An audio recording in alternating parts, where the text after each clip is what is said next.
A woman missing for weeks. Her boyfriend, the only person of interest, remains quiet. And tonight her family is desperate for any clues. It's unspeakable. The timeline leading up to her disappearance and what we know tonight about the search for Gabby Petito. Let's just be clear. He looks guilty as hell. Investigators have a challenging road ahead. They're going to be in a real tough position. Why this case will be especially hard to make any progress. So I locked the car and I walked away from her. Plus, why police are praising one bystander after the couple had a fight near Arches National Park. As Utah prepares to welcome hundreds of Afghan refugees, one man who made the same journey a few years ago sheds light on what's in store for them. What does cotton candy and kindness have in common, and how is it changing lives? We'll tell you tonight.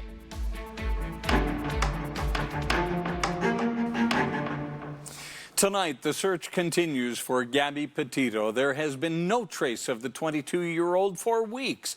And Gabby's boyfriend, the one person who may be able to offer clues, still isn't saying a word. We have team coverage for you tonight. Fox 13's Haley Higgins has analysis on this bizarre case. But we start with Fox 13's John Franke live at Grand Teton National Park tonight, where the FBI is leading the investigation there. John. Well, hey guys, Petito's family is fairly certain she was here with her boyfriend, Brian Laundrie, sometime within the last month. They, of course, were on that cross-country road trip. Well, Brian is back at home in Florida with his family, and Gabby is not, and tonight her family is demanding answers. The flyers are a call for help. A long-shot hope they trigger a response from a stranger who may have seen something important in the days before Gabby Petito vanished.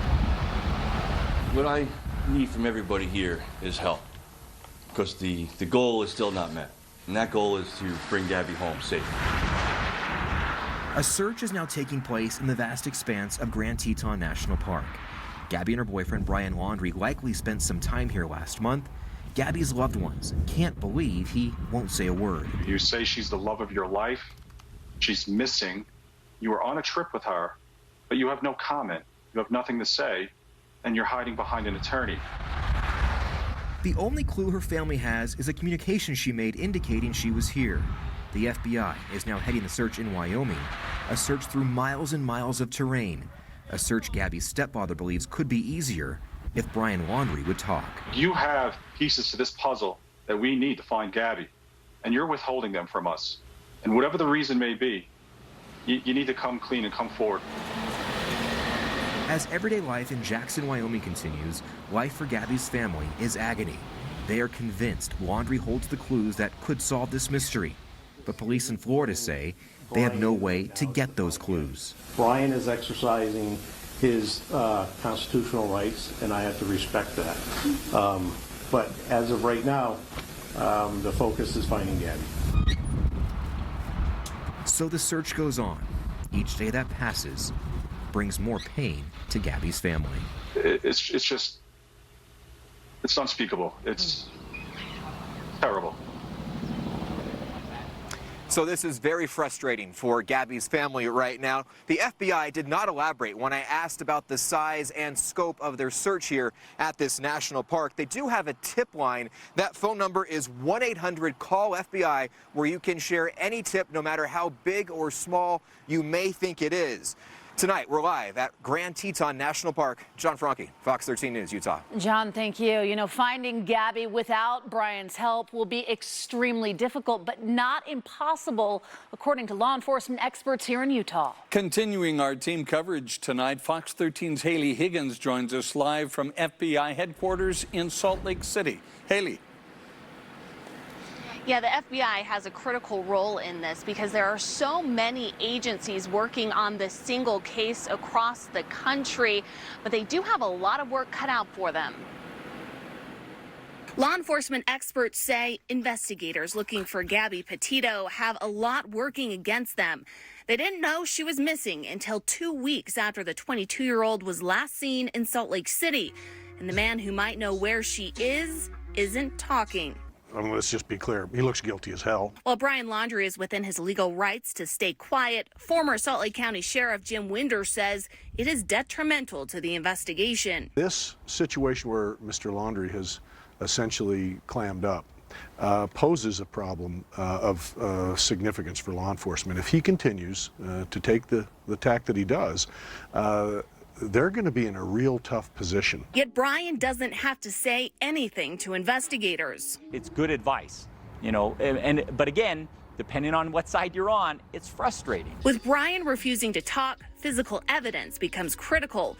Winder believes investigators are heavily focused on the digital footprint the couple left behind, especially cell phones. Until there is some physical evidence to point in that direction, this thing can linger for a long time. With the case generating national attention, retired Unified Police Deputy Chief Chris Bertram says the spotlight is helping investigators make up for lost time. I think people that were in the area, in the Tetons from, say, the 25th till the 30th, they're going to be going back and searching their minds. They're going to be searching their videos. They're going to be looking at their pictures to see if there's anything there that helps them.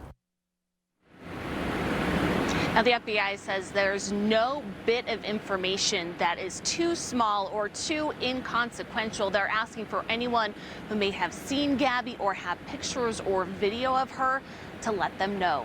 Reporting live in Salt Lake City tonight, Haley Higgins, Fox 13 News, Utah. But this is what I do have to do. I am separating the two of you tonight. Before Gabby went missing, she and boyfriend Brian Laundrie were pulled over by Moab police outside Arches National Park. That's the video you are seeing here. This happened on August 12th after someone called 911 about a possible domestic violence situation. Law enforcement experts say that body camera video provides plenty of information about the couple's state of mind before Gabby disappeared. Tonight, the Utah Domestic Violence Coalition is thanking the person who saw suspicious behavior between Gabby and Brian last month and called 911. It's really valuable, and I think, too, we've encouraged that on many stories that have been covered where there's been some very high-profile, very visible in the community incidents. And really, contacting law enforcement is the safest thing to do for everybody involved. If you or someone you know is experiencing domestic violence, there are resources available. Just call the number on your screen, 1-800-897-LINK. That's 1-800-897-5465. And if you are in immediate danger, call 911. We were able to piece together a timeline of Gabby Petito and Brian Laundrie's trip through Utah, mostly based on their Instagram posts. And for the timeline, we are using pictures from Gabby's Instagram page whenever possible, just to show you what she was wearing in the event someone remembers seeing her. Gabby's pictures place them in Utah on July 14th at Zion National Park. They were there until at least July 21st when they moved to Bryce Canyon. 5 days later, on July 26th, they were in Mystic Hot Springs. Then on July 29th, it was on to Canyonlands. On August 12th, they were in Arches National Park. Late that afternoon was when they had their encounter with police in Moab. The couple was still in Moab on August 13th, according to a post on Brian's Instagram page. Then the trail goes cold for a few days. Gabby posted this picture on August 19th, but it does not indicate where they were other than in a park. On August 24th, Gabby was seen at the Fairfield Inn and Suites near the Salt Lake City airport. On the next day, August 25th, Gabby posted this photo from Ogden. On the same day, they reportedly drove to Grand Teton National Park. Neither Gabby nor Brian has posted anything on Instagram since August 25th. Stay with Fox 13 News as we continue to track the search for Gabby Petito. We'll have continued coverage for you both on the air and online. And if you've seen Gabby or have any information that can help investigators, call 1-800-CALL-FBI. That's 1-800-225-5324. Coming up on Fox 13 News at 9. Tense moments in Provo when the local high school is sent into lockdown. I'm just in a state of shock, like, like this never happened to me. What police are revealing about the now debunked gun scare on campus. It was a nice sunny day here across the state, but I'm tracking some changes. A major cool down that I'll be timing of, and also where we could see some thunderstorms tomorrow night.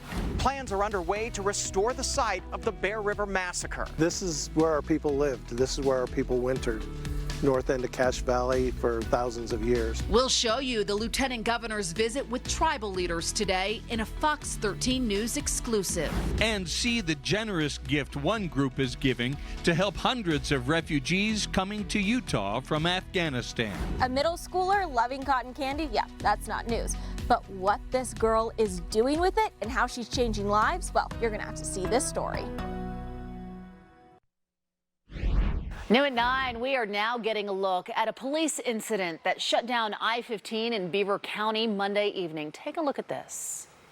He just pulled off into the median, out on foot. What you're seeing here is new dash cam video provided by the Utah Department of Public Safety today. Utah Highway Patrol says the suspect, now identified as William J. Brooks, was driving 100 miles per hour in an 80-mile-per-hour zone on I-15 northbound. Troopers say after Brooks got out of the car, he shot at them, as well as canine teams and a helicopter. Luckily, no one was hurt. The incident did, however, shut down I-15 in both directions while troopers worked to get Brooks into custody. 2 other passengers in Brooks's car were also taken into custody. No word yet on what charges Brooks or the people he was with will face. Tonight, the Alpine School District is apologizing after a message was sent to district employees saying teachers and staff can stay quiet about potential COVID-19 exposure. In a draft letter detailing COVID leave guidelines obtained by our content partners at the Salt Lake Tribune, one item in the memo reads, quote, "The unwritten last option, if they are symptom-free, is to do nothing, because the health department has no ability to enforce these guidelines."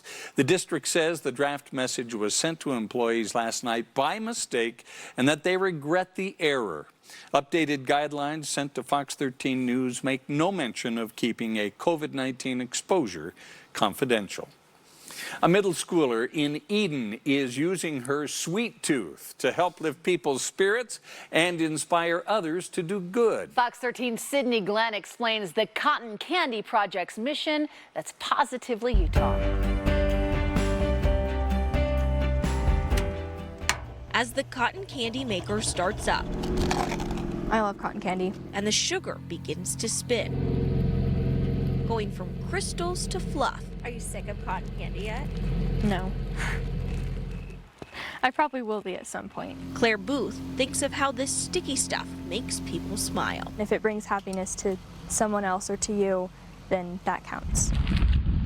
The goal of spreading kindness goes beyond the sweet treat. I watched my mom make cotton candy and stuff, and I realized that it is made from like teeny tiny bits of sugar, and they're like super little, but cotton candy, when it's done, is like a big fluff ball. That thought soon became the Cotton Candy Project. 2 o'clock in the morning, right after we'd celebrated New Year's Eve, she came into my room and said, "I want to do something. I just feel like people need to know what good is happening in the world."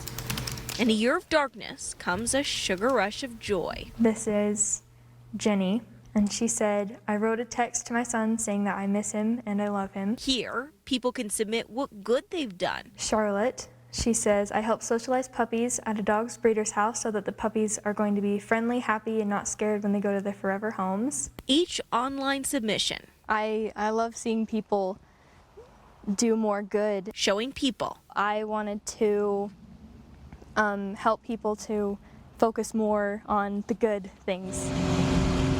Together, each small act of kindness, just like a granule of sugar, becomes something wonderful when you mix it all together.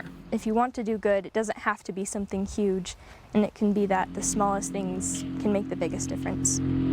Claire says she has no idea how far this project will go, but hey, if you're walking around Utah, you never know when someone may just hand you one of these. In Eden, Sydney Glenn, Fox 13 News, Utah. Ooh, that is sweet in so many ways. Yes, it is. Oh, Fun my project. goodness. Hey, we're going to cool down here for just a little bit, aren't we? Yes, we'll cool down a few times and there'll be brief cool downs, but they will definitely be noticeable cool downs. But first, let's talk about some smoke out there. We do have patchy smoke in the forecast yet again for tomorrow. Smoke analysis showing us light smoke here across pretty much the entire state, but especially the northern 2/3 of Utah.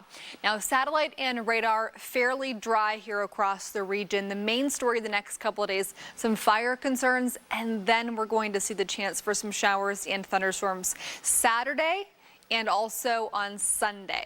So satellite and radar this evening, we have clear sky Logan down through Harriman, Lehigh, Provo looking really good. Clear sky for the St. George area. Now we have wind currently fairly light out there. This is much lighter than it was earlier this evening for Milford and Cedar City. So most of our wind here across the state about 5 to 10 miles per hour. And if you're planning on road tripping anywhere this weekend, here's what you need to know. Friday evening into Saturday, storms are going to move in from southwestern Utah. They could actually potentially even impact the Wasatch Front. The timing of our high resolution models this evening just updated, showing those moving a little further north than we originally anticipated. Then the next storm moves in from the northwest, moves into northern Utah from the Pacific Northwest. We'll have much cooler temperatures by Monday morning, so I think there's a chance Monday morning that your tire pressure light pops on in your car. And then also it's going to be with the fire concerns tomorrow, potentially thinking about also if you are traveling with a trailer, making sure those chains are all going to be good so you're not sparking any fires that could potentially be starting. So tomorrow here in Salt Lake, it'll be about 60 when you first wake up. A clear, calm start tomorrow morning. We'll have patchy smoke, a bit of a breeze, temperatures into the 70s by 11 a.m. Then our storm threat for tomorrow does bring the chance for thunderstorms for Friday, just south of Cedar City down through Enterprise, St. George, Zion National Park, Glendale, Colorado City. Then we look at the overnight temperatures next week. It's going to be so much cooler than tomorrow morning. So enjoy the temperatures in the 50s tomorrow morning because next week it's going to be cooler. 64 for St. George tomorrow morning. And then by tomorrow afternoon, our temperatures will be about 85 degrees for Ogden, Salt Lake, and Provo. Wasatch Front, another warm day, and then we're going to have some cool downs to talk about. So let me show you this future cast. High resolution, that first storm moves in from the southwest late tomorrow night. We start to see that moving in.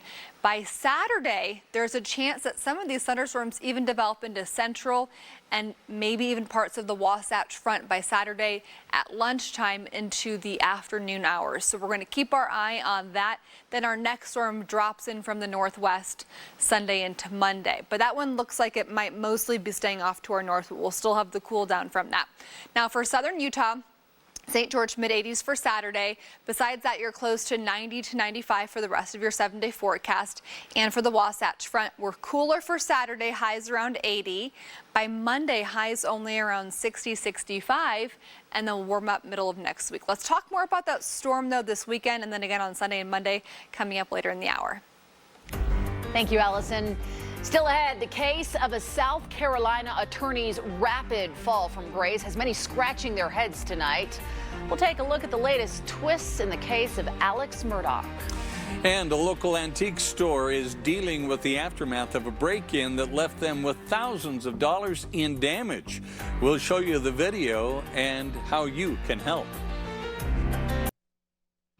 Taking a look at national news, there are now new developments in the case of a South Carolina lawyer who hired someone to kill him so his son could collect $10 million in life insurance. This is a bizarre story. 53-year-old Alex Murdaugh appeared in court today just hours after turning himself in to police. Murdaugh was given a $20,000 bond. His attorneys revealed he had been struggling with a 20-year opioid addiction and extraordinary loss in his immediate family.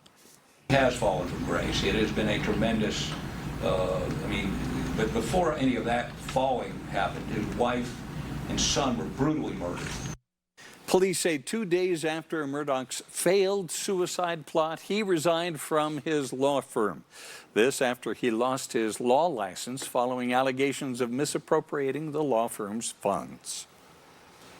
I believe we're at an inflection point in this country. One of those moments where the decisions we're about to make can literally change the trajectory of our nation for years and possibly decades to come. President Joe Biden pushed Congress to pass a $3.5 trillion spending bill during a Thursday afternoon speech. The wide-ranging plan would expand the social safety net, including free preschool and free community college. It also includes a tax increase for the richest U.S. citizens and businesses. However, congressional negotiations have stalled tonight. Critics from both parties say it is too expensive. Research published today says there have been more mass shootings during the COVID-19 pandemic. From last April through July, there were 343 mass shootings.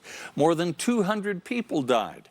Researchers defined a mass shooting as an incident where 4 or more people, not including the shooter, were killed or injured. The researchers believe social and economic factors associated with the pandemic may be a factor. Instagram now responding to a report that Facebook researchers have repeatedly found Instagram is toxic for teen girls, but have been slow to implement change. This information was first published by the Wall Street Journal. Facebook researchers have been studying the problem for 3 years now. They reportedly found that Instagram can, quote, damage mental health and body image. The impact is especially severe for teenage girls. An Instagram spokesperson said the company is looking at ways to direct its users away from body-shaming posts. Coming up after the break. I was inside walking outside. I saw a bunch of cop cars. I was like, what happened? The threat of a gun on the campus of Provo High School prompted a lockdown this afternoon. Thankfully, it was just an airsoft gun, but students were still shaken. We'll have a report straight ahead. It happened pretty much because of the result of Mormon encroachment. One of Utah's top political leaders visits the site of the Bear River Massacre. We'll show you what happened. As hundreds of Afghan refugees make their way to Utah, hear from one man who made that journey years ago and what he learned. We are following breaking news in Draper tonight. The fire department confirms a paragliding accident has claimed the life of a man who fell about 50 feet near Flight Park on Steep Mountain Drive. Witnesses were able to perform some first aid before fire personnel took over, but they say the man's injuries were just too severe. No other details about the cause of the crash or the identity of the man are available at this time, but we will continue to follow this story and bring you the very latest as soon as we can. Tonight, Provo High School students, staff, and their families are likely feeling relief after a weapon seen in the hands of a student on campus turned out to be an airsoft gun. While no one was hurt, it was still a very serious incident. Fox 13's Spencer Joseph was the first reporter on scene and spoke with students about the experience. I'm just in a state of shock, like this never happened to me. A serious scare at Provo High School after a student is seen with a gun. Thankfully, it turned out to only be an airsoft gun, but police still responded in force. Anytime there's a weapon involved or an allegation of a weapon, we take it very seriously. Police confirming 2 students were in a fight outside the school. One of them had an airsoft gun. Nearby students thought it was real and rushed to tell teachers. Police quickly responded and apprehended the first student with the airsoft gun, then going room to room in the school to find the second. Everywhere was searched to ensure the safety. Both students involved were taken in for questioning. Fox 13 captured one person in the back of a Provo police car, with that car driving off after the all-clear was given. But the experience shook students. I was inside walking outside. I saw a bunch of cop cars. I was like, what happened? I was with a girl at the time. No, let's run to the nearest neighborhood. And I grabbed her. I ran to the nearest neighborhood. And then I just gave my mom a call, let her know what's happening. Other students saw the scene unfolding from the inside. And my class has windows where you can see outside through the school. This is Adrian Vasquez's view of the initial moments. As this was happening, he got a call from his friends in another classroom who witnessed the fight. And then apparently they saw somebody go to their truck and pull out a gun. And then that's when my friends ran inside. Provo police and all the other agencies involved say the lockdown worked incredibly well.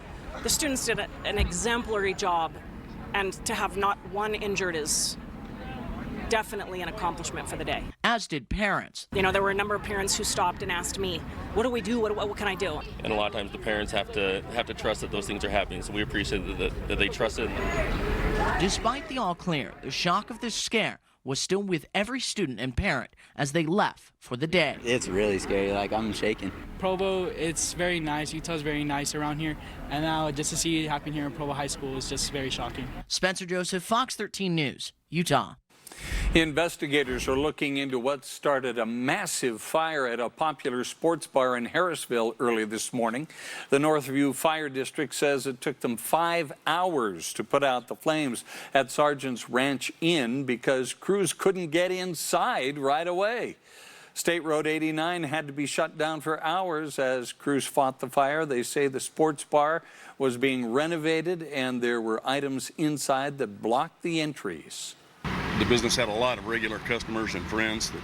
That's just where they went, and they're going to have to find someplace new to go, I guess. The bar has a new owner who says he plans to rebuild. They've started a GoFundMe page for their employees who do not have a place to work now. We have a link at fox13now.com. American Rust Company in Sugar House is known for its unique antiques and collectibles from all around the world. But right now, they're in the process of recovering after the business literally took a hit last week. Fox 13's Lexi Johnson has that story. An old 1930s hairdryer, an old Christmas tree topper, the MTV guy. Jewelry, signs, lamps, a go-kart. Just some of a few collectibles inside Matt Binion's store. We've had some really weird stuff in here, like we had a post-mortem kit from the Korean War. We've had embalming machines from the 1800s in here. It's a passion that started out of his house before he decided to share it with others. One day my wife came to me and said, you need to get all of your crap out of the front yard, backyard, basement, and the warehouse. And I said, okay, I'm gonna open a store. She said, no, you're not. And I said, yeah, I am. She said, no, you're not. I said, you told me to get rid of it. That's what I'm doing. And then 3 days later, I signed the lease here, and then we fought like crazy for 3 months.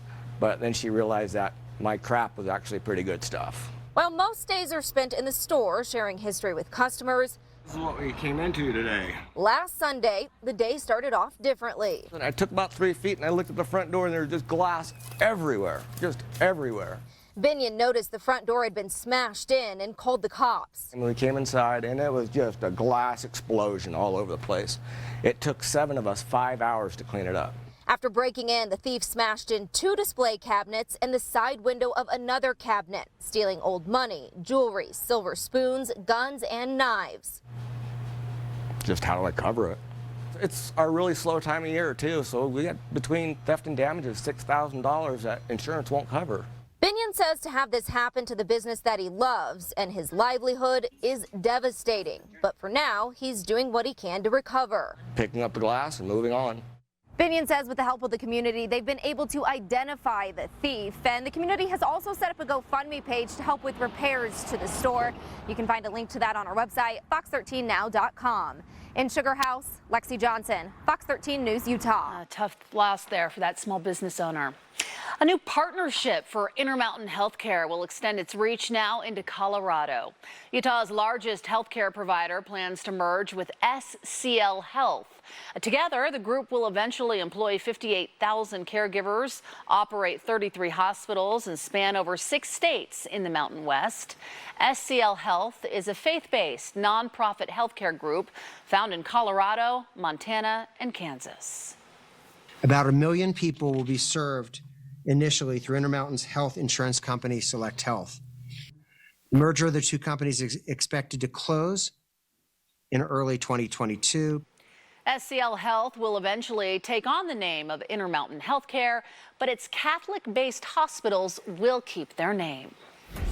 There are big plans for a site known for tragedy on the Utah-Idaho border. We'll take you alongside tribal leaders in a Fox 13 News exclusive. It's the site of one of the largest massacres of Native Americans in the history of our country.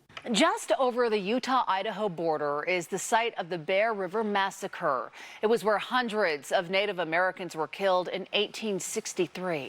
State officials visited the site today as the Northwestern Band of the Shoshone Nation plans some big changes to the land. Fox 13's Ben Winslow has the story you will only see here. This is where our people lived. This is where our people wintered. North end of Cache Valley for thousands of years. Leaders of the Northwestern Band of the Shoshone Nation showed Lieutenant Governor Deidre Henderson the site of the Bear River Massacre. To the right of that last group of cows, come on over here to the edge. It's here that hundreds of Native Americans were killed on a cold winter morning in 1863, a result of increasing tensions between settlers and the indigenous people here. It happened pretty much because of the result of Mormon encroachment. Women with babies on their backs who had to jump into the river to try to save themselves and their children, and a group of them were huddled on the riverbank underneath an embankment there, trying to hide from the soldiers. And one of them had a baby that started crying, and she ended up drowning her own baby in order to save the rest of the women and the children that were there, not give away their location.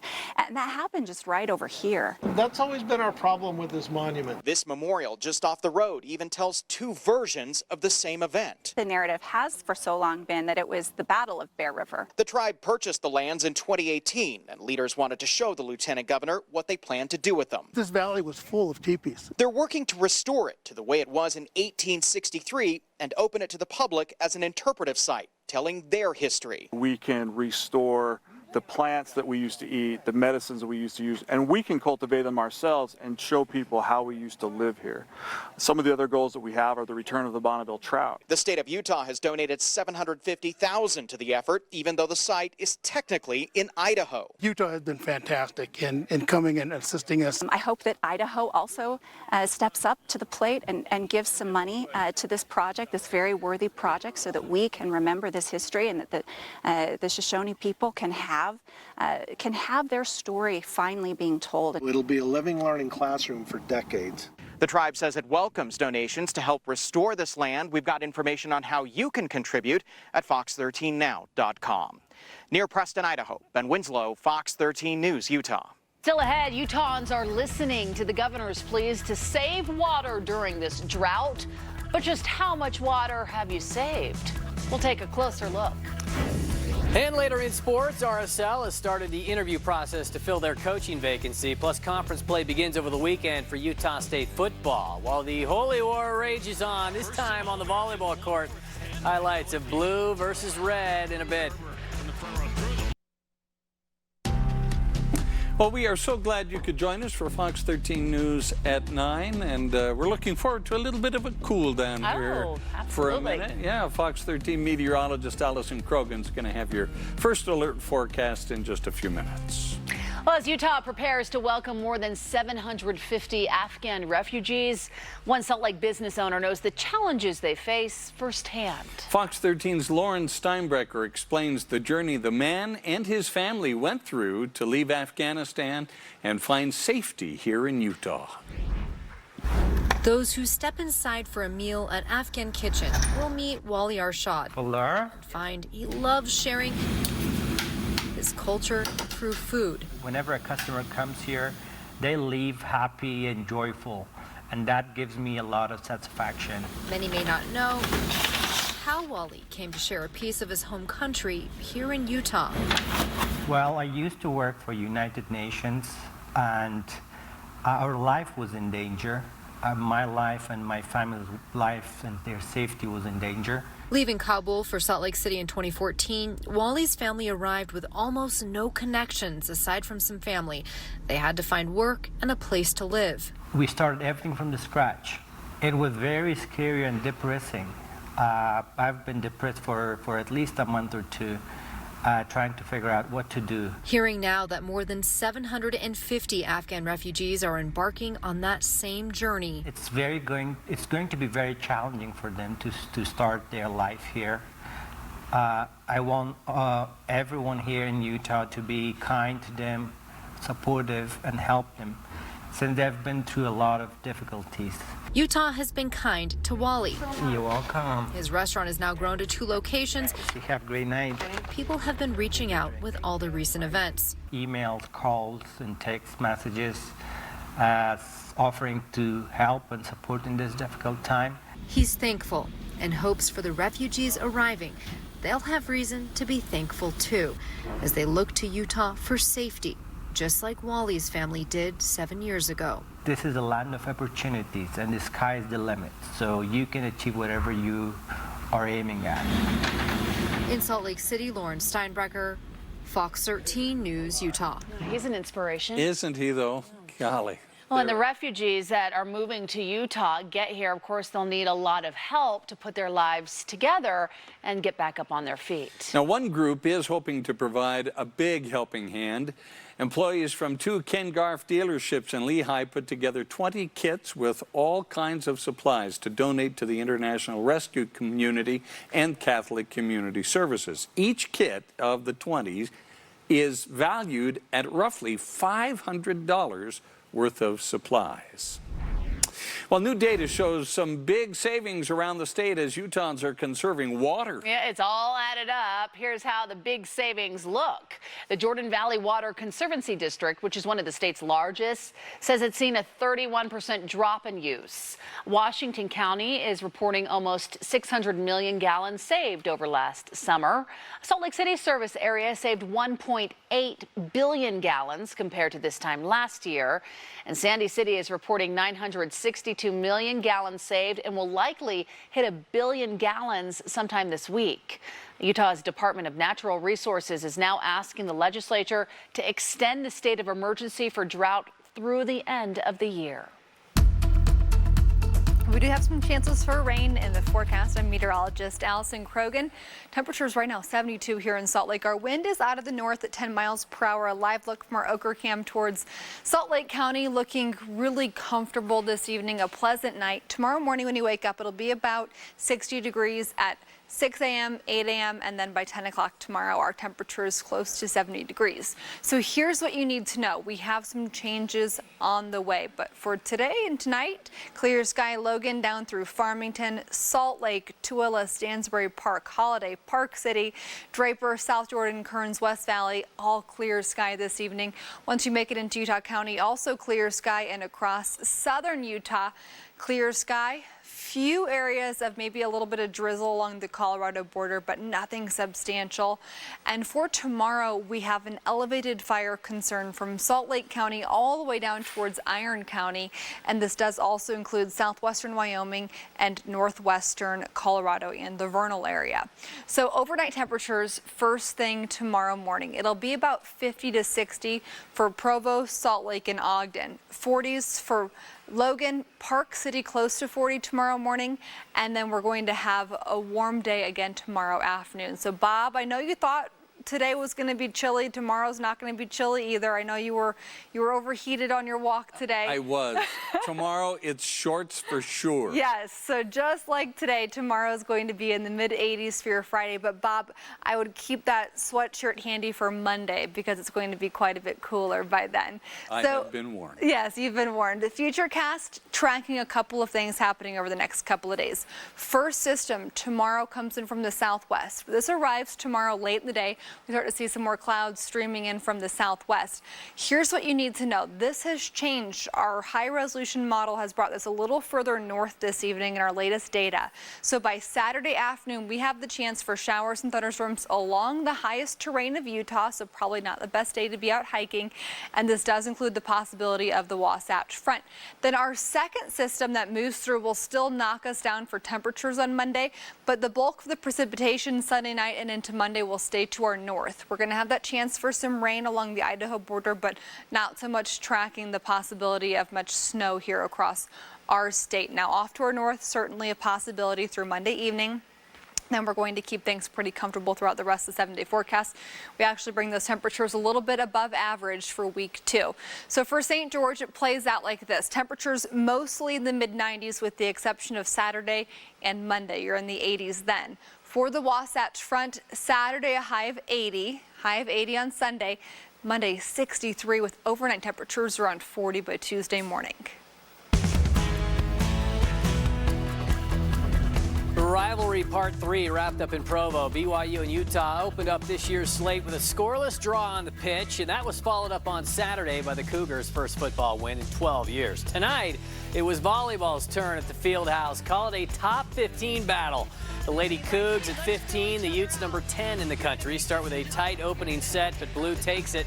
The Pleasant Grove product, Heather Knighting, lays it down. Set 2, Brigham Young opens up a big lead. Great dig here, Whitney Bauer, with Taylon Ballard-Nixon doing the rest. The Cougs led 21-10 in the second, only to watch Utah score 13 of the next 16 to cut it to just one. Danny Drews with the smash. But BYU would survive this set. Kennedy Eschenberg did her prep work at Bountiful High, the graduate senior, with a key kill right there. Then in the third, the home gals reel off a stretch of 10 unanswered points. This is Kenzie Kerber, who played her first 4 seasons at Utah before transferring south for her last hurrah. She led everybody with 14 kills as the Y pulls the sweep to improve to 9-1, while the Utes dropped their second straight, all after upsetting third-ranked Nebraska last week. In in-state soccer final, Utah State had their record-setting 12-game win streak snapped tonight in Logan. Utah's Courtney Talbot broke a 1-1 tie in the 83rd minute for that win. Utah State football had to rally to win their first 2 against Washington State and North Dakota. A fun way to open up the Blake Anderson era up in Logan. But now the grind of Mountain West Conference play begins, starting with a trip to the Air Force Academy on Saturday to test their hand against that frustrating triple option. What they do is a challenge in every aspect, having to travel there to play. Physical football team that's used to winning, very well coached. It's a different challenge. Conference play, just a heightened sense of awareness. We need to get off to a good start, and this will be a huge game to win if we can find a way to do that on the road against those guys.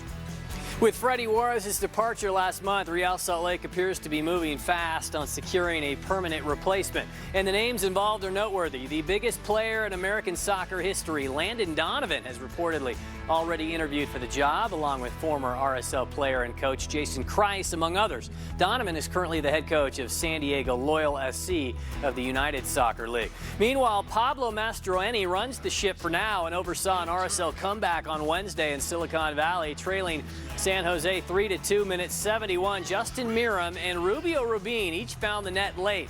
RSL tallied 7 goals in just 4 days. They fell short 4-3 on Sunday, but this time won 4-3 in California to move up a spot into 6th place in the West. Of course, Mastroeni would have rather talked about the win, but he did confirm his own job interview, joining Donovan and Kreis as candidates for that permanent gig. You know, I had a meeting with the executives, and what I said is, in this moment, it's not about me. It's about taking the group and making sure that we're moving in the direction that the club wants to move in, from, you know, either a playing perspective or a results perspective. If all those things manifest in making it something that's long term, you know, I'm grateful for that. We'll be right back. Thank you, everyone, for being with us. QuickCast is up next.